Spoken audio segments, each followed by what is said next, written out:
शिक्षण के लक्ष्य एवं उद्देश्य। इस विषय का सीधे तौर पर पाठ्यक्रम में उल्लेख नहीं है, परंतु इसका संबंध पाठ्यक्रम में उल्लेखित अन्य समस्त विषय वस्तुओं से है। अतः उन्हें पढ़ने से पहले विद्यार्थी को शिक्षण उद्देश्य एवं लक्ष्य को समझ लेना जरूरी होता है। शिक्षण के लक्ष्य एवं उद्देश्य।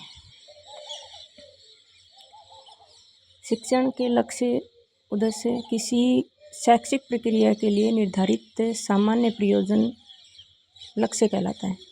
जैसे शिक्षण का एक सामान्य प्रयोजन है आदर्श नागरिक बनाना। लक्ष्य ध्येय व मूल्यों की प्राप्ति का मार्ग प्रस्तुत करते हैं। लक्ष्य ध्येय और मूल्यों की प्राप्ति का मार्ग प्रस्तुत करते हैं। Carter V Good. लक्ष्य पूर्व निर्धारित साध्य होता है जो किसी क्रिया को मार्गदर्शन करता है। प्राप्य उद्देश्य अनुदेशनात्मक उद्देश्य। प्राप्य उद्देश्य ऑब्जेक्टिव लक्ष्य उद्देश्य की प्राप्ति हेतु छोटे छोटे पद होते हैं, अर्थात प्राप्य उद्देश्य वह माध्यम होते हैं जिनकी सहायता से उद्देश्य का लक्ष्य को प्राप्त किया जाता है। लक्ष्य एवं उद्देश्य, ये इसके दोनों के डिवाइडेशन दे रखा है कि लक्ष्य क्या है और प्राप्य उद्देश्य क्या है। लक्ष्य उद्देश्य क्या है और प्राप्य उद्देश्य क्या है, पहले पीछे से पढ़ लेते हैं। किसी इकाई व उप इकाई टॉपिक के अनुदेशन से अधिगमकर्ता में विषय वस्तु संबंधी जिन व्यवहारगत परिवर्तनों को मापा जाता है उन्हें प्राप्य उद्देश्य कहते हैं। प्राप्य उद्देश्य और लक्ष्य और उद्देश्य के दोनों के साइड में दे रखा है। Doctor B.M. ब्लूम के अनुसार शैक्षिक उद्देश्य एजुकेशनल ऑब्जेक्टिव वह लक्ष्य नहीं है जिसके लिए पाठ्यक्रम का निर्माण किया जाता है एवं अनुदेशन के लिए निर्देश दिया जाता हो, बल्कि यह मूल्यांकन की तकनीक की रचना के विशिष्टीकरण में भी सहायक होता है। लक्ष्य उद्देश्य और प्राप्य उद्देश्य एम्स और ऑब्जेक्टिव में डिफरेंस दे रखा है। क्षेत्र व्यापक होता है एम का, ऑब्जेक्टिव का संकुचित होता है। एम दीर्घकालिक होते हैं, इनको प्राप्त करने में अधिक श्रम व साधन की आवश्यकता है। और ऑब्जेक्टिव में ये अल्पकालिक या तत्कालीन होते हैं। ये अस्पष्ट या अनिश्चित होते हैं। ये स्पष्ट व निश्चित होते हैं। एम का संबंध संपूर्ण राष्ट्र तथा समाज में होता है, अतः इन्हें केवल विद्यार्थी कार्यक्रम द्वारा प्राप्त नहीं किया जा सकता। ऑब्जेक्टिव स्वभाव व प्रकृति में सीमित होते हैं। ऑब्जेक्टिव का संबंध केवल शिक्षक शिक्षार्थी से होता है, अतः ऑब्जेक्टिव विद्यालय कार्यक्रम द्वारा प्राप्त किए जा सकते हैं। उद्देश्य को पूर्णतः मापा नहीं जाता एम्स में, न ही पूर्णतः प्राप्त किया जा सकता है एम को। ऑब्जेक्टिव को इनका स्पष्ट व पूर्ण मापन तथा मूल्यांकन किया जा सकता है। एम ये शिक्षा में मार्गदर्शन का कार्य करते हैं। इनमें प्राप्य उद्देश्य समाहित हैं। ऑब्जेक्टिव या लक्ष्य उद्देश्य का एक भाग है। एम इसमें व्यक्ति निष्ठता होती है, इनमें वस्तुनिष्ठता होती है। ऑब्जेक्टिव में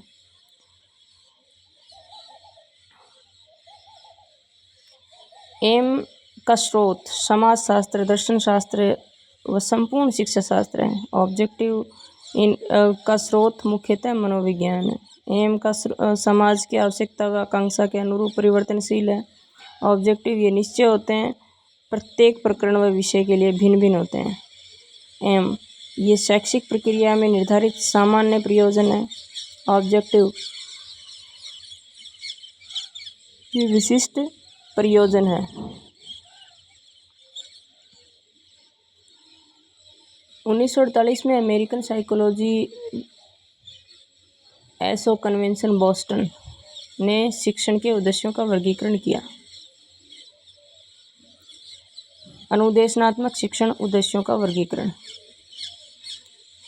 उसको 3 भागों में बांटा, ज्ञानात्मक, भावात्मक और संज्ञानात्मक।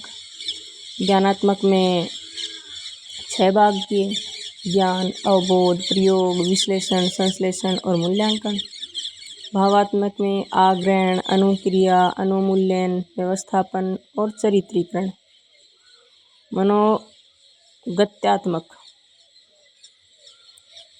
इसके अंदर डॉक्टर B.S. ब्लूम व उसकी कमेटी के साथियों द्वारा क्रियात्मक पक्ष का वर्गीकरण नहीं दिया गया, अतः विभिन्न वैज्ञानिकों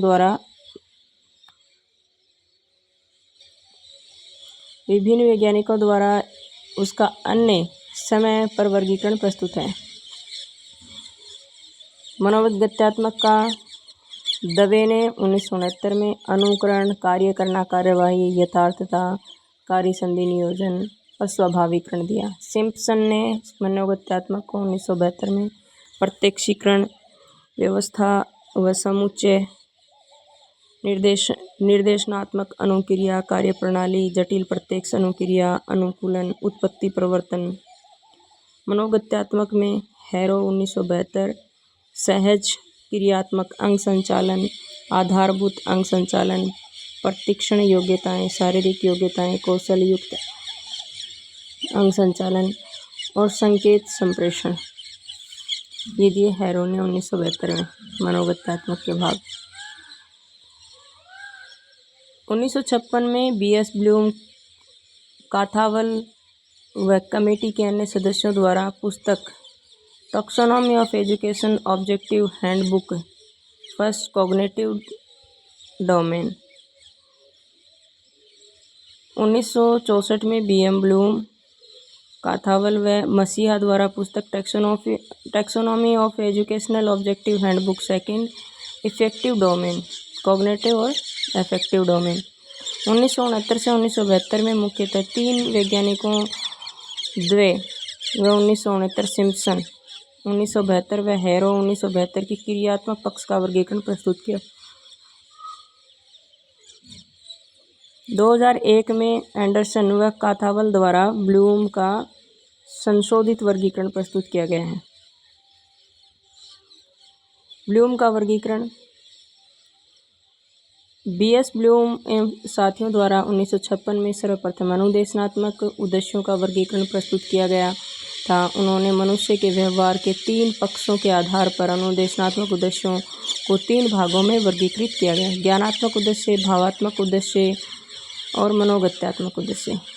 ज्ञानात्मक कॉग्निटिव डोमेन, भावात्मक अफेक्टिव डोमेन और मनोगत्यात्मक साइकोमोटर डोमेन। ब्लूम के साथियों द्वारा 1956 में ज्ञानात्मक उद्देश्यों का वर्गीकरण प्रस्तुत किया था। 1964 में ब्लूम, काथावल व मसीहा द्वारा भावात्मक उद्देश्यों का वर्गीकरण प्रस्तुत किया गया था। ब्लूम व उसके साथियों द्वारा कभी भी क्रियात्मक पक्ष का वर्गीकरण प्रस्तुत नहीं किया गया, अतः भिन्न भिन्न शास्त्रियों द्वारा भविष्य में समय समय पर क्रियात्मक पक्ष के विभिन्न वर्गीकरण प्रस्तुत किए गए, जिसमें सिम्पसन, हैरो, दवे के वर्गीकरण। ज्ञानात्मक पक्ष ज्ञान का पुनर्स्मरण, ज्ञान की पहचान, बौद्धिक क्षमताओं एवं कौशलों का विकास। ज्ञानात्मक पक्ष की परिभाषा एवं तत्व है। मनोगत्यात्मक मनोप्रेरणा उद्देश्य को क्रियात्मक उद्देश्य, कॉग्निटिव उद्देश्य भी कहा जाता है। हालांकि B.S. ब्लूम ने अपनी पुस्तक में इसे मनोगत्यात्मक मनोप्रेरणा उद्देश्य के रूप में ही वर्णित किया गया था। Ernest R. हिलगार्ड ने मानव मस्तिष्क की 3 अवस्थाएं बताई हैं, संज्ञानात्मक, भावात्मक व क्रियात्मक। ज्ञानात्मक कॉग्निटिव डोमेन, इस पक्ष के अंतर्गत वे उद्देश्य आते हैं जिनका संबंध हमारे ज्ञान के पुनः स्मरण, प्रत्यय स्मरण या पहचान तथा बौद्धिक क्षमताओं या कौशलों के विकास से होता है। पाठ्यक्रम निर्माण में अधिकांश कार्य इसी पक्ष पर केंद्रित है। B.S. ब्लूम व साथियों द्वारा उनकी पुस्तक taxonomy of education objectives handbook first. ज्ञानात्मक पक्ष में ज्ञानात्मक उद्देश्यों को कठिनाई स्तर, सरल से जटिल तथा पदानुक्रम के आधार पर 6 भागों में वर्गीकृत किया गया, जिसमें सबसे नीचे ज्ञान व सबसे ऊपर मनुष्य को रखा जाता है। निचला स्तर ज्ञान, अवबोध, ज्ञानोपयोग, विश्लेषण, संश्लेषण और मूल्यांकन। Knowledge, comprehension, application, analysis, synthesis और इवोल्यूशन, सरल से जटिल की ओर। हम प्रत्येक उद्देश्य के साथ उसकी व्यवहारिक शब्दावली के बारे में पढ़ेंगे, जो ब्लूम द्वारा प्रस्तुत न की जाकर रॉबर्ट मेगर द्वारा प्रस्तुत की गई थी। ज्ञान। ज्ञान यह ज्ञानात्मक पक्ष से संबंधित उद्देश्यों का निम्नतम स्तर है। इसमें याद करने पर बल दिया जाता है। इसका संबंध सूचनाओं, नियमों, सिद्धांतों, तथ्यों, वस्तुओं, विचारों, क्रियाओं आदि को पहचानने में प्रत्यस्मरण व रिकॉल करने से है। स्मरण या याद करना, मेमोरीज, पुनः स्मरण या प्रत्यस्मरण, रिकॉल, पहचान या प्रत्यभिज्ञान, रिकॉग्नाइजेशन।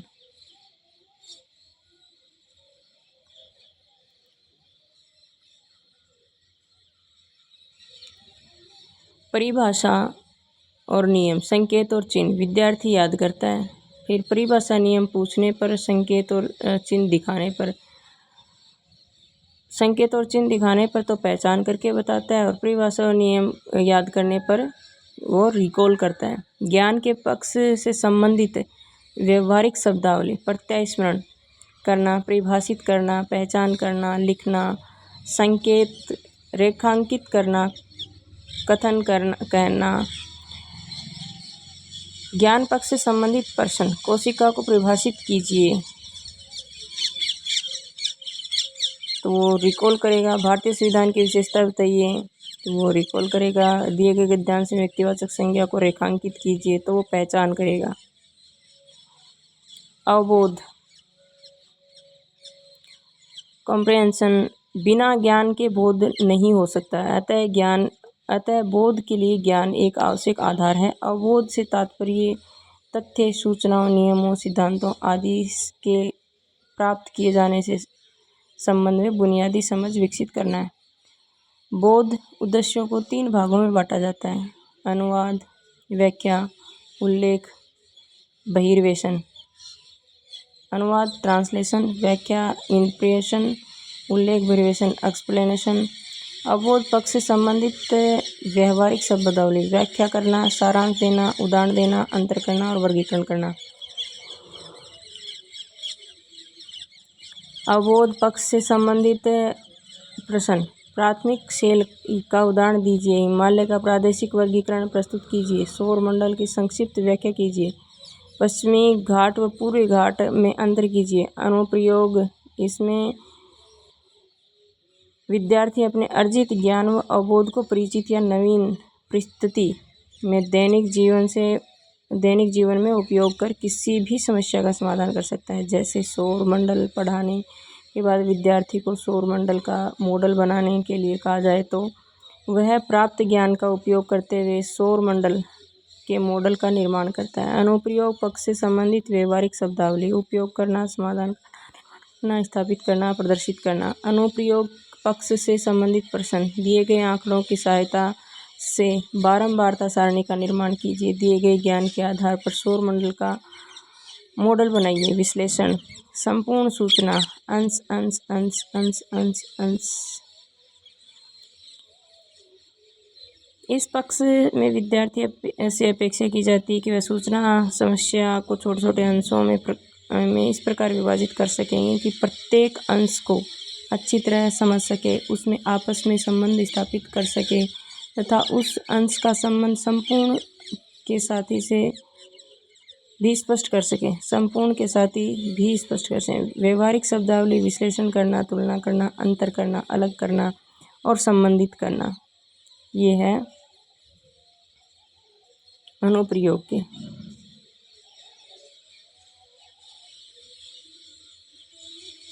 विश्लेषण के अनुप्रयोग के तो हैं उपयोग करना, समाधान करना, निर्माण करना, स्थापित करना, प्रदर्शित करना। और विश्लेषण के हैं विश्लेषण करना, तुलना करना, अंतर करना, अलग करना और संबंधित करना।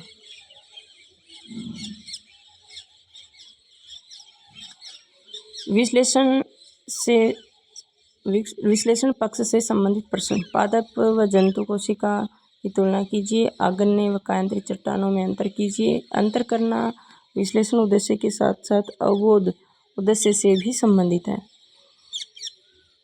संश्लेषण में पहले टुकड़े दिए जाएंगे, फिर उनको इकट्ठा करना है।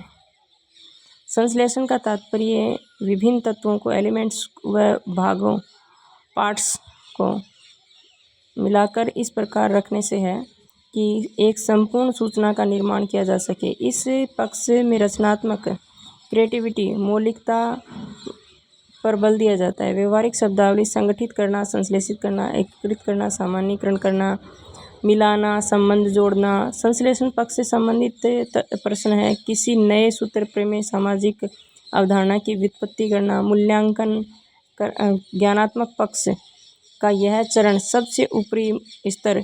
मूल्यांकन से तात्पर्य उस निर्णय से है जो किसी उद्देश्य, विचार, कार्य, हल, विधि, सामग्री आदि के मूल्य से संबंध में किया जाता है। पहले से निर्धारित मानदंड के आधार पर मूल्यांकन किया जाता है जो मात्रात्मक या गुणात्मक हो सकता है। व्यवहारिक शब्दावली बचाव करना, समर्थन करना, आलोचना करना, दूर करना, आक्रमण करना और निर्णय देना। मूल्यांकन पक्ष से संबंधित प्रश्न। वर्तमान परिस्थिति में सोशल मीडिया की उपयोगिता का आलोचनात्मक मूल्यांकन कीजिए। राष्ट्रपति के निर्वाचन प्रणाली का आलोचनात्मक मूल्यांकन कीजिए। भावात्मक पक्ष।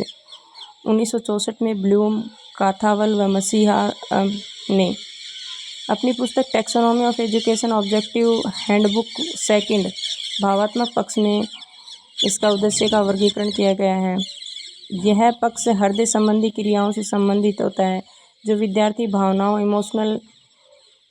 इमोशंस के विकास पर बल देता है। भावात्मक पक्ष विद्यार्थी के रुचि, इंटरेस्ट, अभिवृत्ति, एटीट्यूड, मूल्य, वैल्यू, गुण विवेचन तथा पर्याप्त समायोजन क्षमता के विकास आदि से होने वाले परिवर्तन को वर्णित करता है तथा उसके पर्याप्त समायोजन के विकास पर बल देता है। भावात्मक पक्ष रुचि, अभिवृत्ति, मूल्य, गुण विवेचन, विकास, पर्याप्त समायोजन, विकास। भावात्मक पक्ष के उद्देश्यों का मापन कठिन है। भावात्मक पक्ष के उद्देश्यों को निम्नतम से उच्चतम स्तर तक 5 भागों में आंतरीकरण सिद्धांत के आधार पर सरल से जटिल पदानुक्रम में वर्गीकृत किया गया है। इसका नीचे से ऊपर का स्तर है भावात्मक में आग्रहण, अनुक्रिया, अनुमूल्यन, व्यवस्थापन और मूल्यों का चारित्रीकरण। रिसीविंग, रिस्पॉन्स, वैल्यूइंग, ऑर्गेनाइजेशन और प्रैक्टिसाइजेशन ऑफ वैल्यू। पहले ग्रहण करता है, फिर उसके ऊपर अनुक्रिया करता है मतलब रिस्पॉन्स देता है, फिर उसकी जो वैल्यू समझ में आती है वो होती है, फिर वैल्यू समझ में आती है तो वो संगठन करता है मतलब व्यवस्था करता है, ऑर्गेनाइजेशन करता है, फिर उसके चरित्र का निर्माण करता है। मैं इसको एक स्कूल के ऊपर समझ रही हूँ। जैसे विद्यालय में बच्चा आग्रहण करता है, फिर वो अनुक्रिया करता है कि उसने रिस्पॉन्स दिया कि क्या था क्या नहीं था, फिर उसकी अमूल्यन वैल्यू हुई और फिर व्यवस्थापन किया उसने किसी चीज़ को, संगठन बनाया, व्यवस्थापन किया किसी चीज़ के लिए और फिर पूरे स्कूल के टीचर्स ने, बच्चों ने, सभी ने उसके मूल्यों का चरित्रीकरण किया कि ये सही थी या गलत थी या अच्छा था बुरा था। भावात्मक पक्ष से पदानुक्रम आग्रहण, रिसीविंग। यह भावात्मक पक्ष का प्रथम उद्देश्य है जो निम्न निम्नतम स्तर पर आता है। आग्रहण की मुख्यतः 3 क्रियाएं हैं। उद्दीपन के प्रति जागरूकता, उद्दीपन को ग्रहण करने की इच्छा, चयनात्मक या नियंत्रित रूप से ध्यान देने की क्षमता, अनुक्रिया। यह भावात्मक पक्ष का दूसरा स्तर है। इसमें विद्यार्थी द्वारा सक्रिय भागीदारी दिखाते हुए उद्दीपन के प्रति अनुक्रिया की जाती है, जिसमें निम्न 3 क्रियाएं सम्मिलित हैं। अनुक्रिया से सहमति, अनुक्रिया की इच्छा, अनुक्रिया में संतोष, अनुमूल्यन।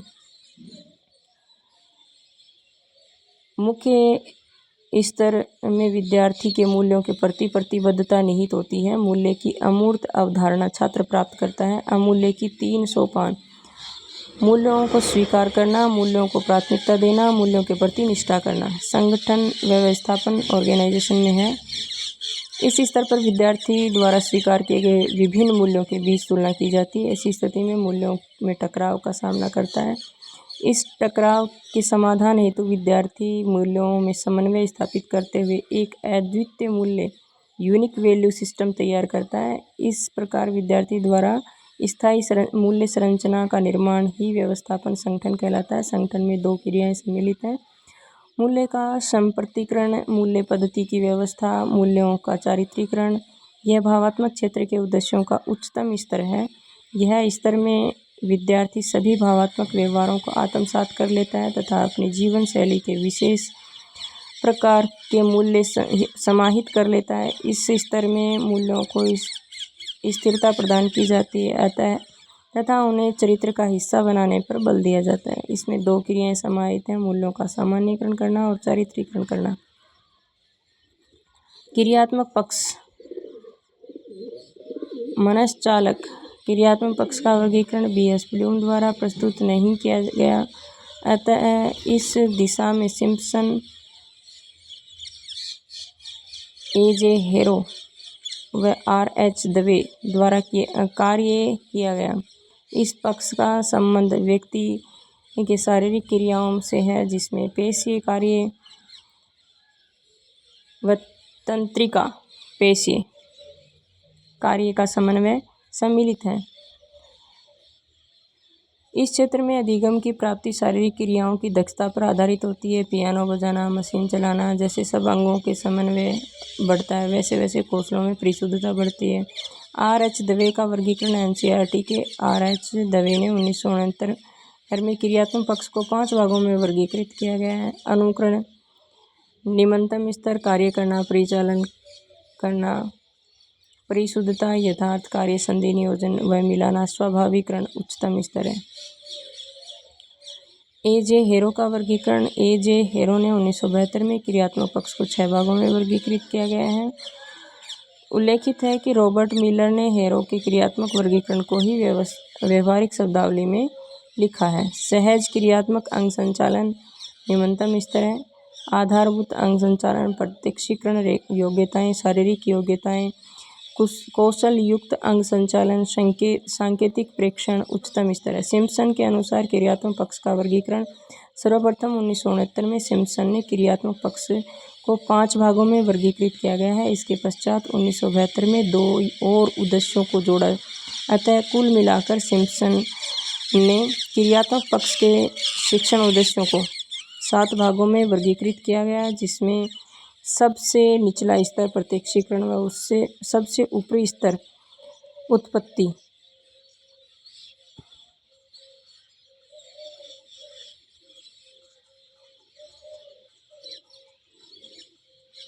ऑर्गेनाइजेशन है।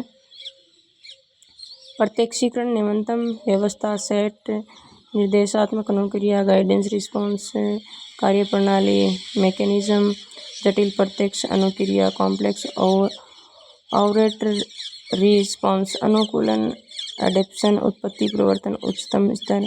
ब्लूम का संशोधित वर्गीकरण।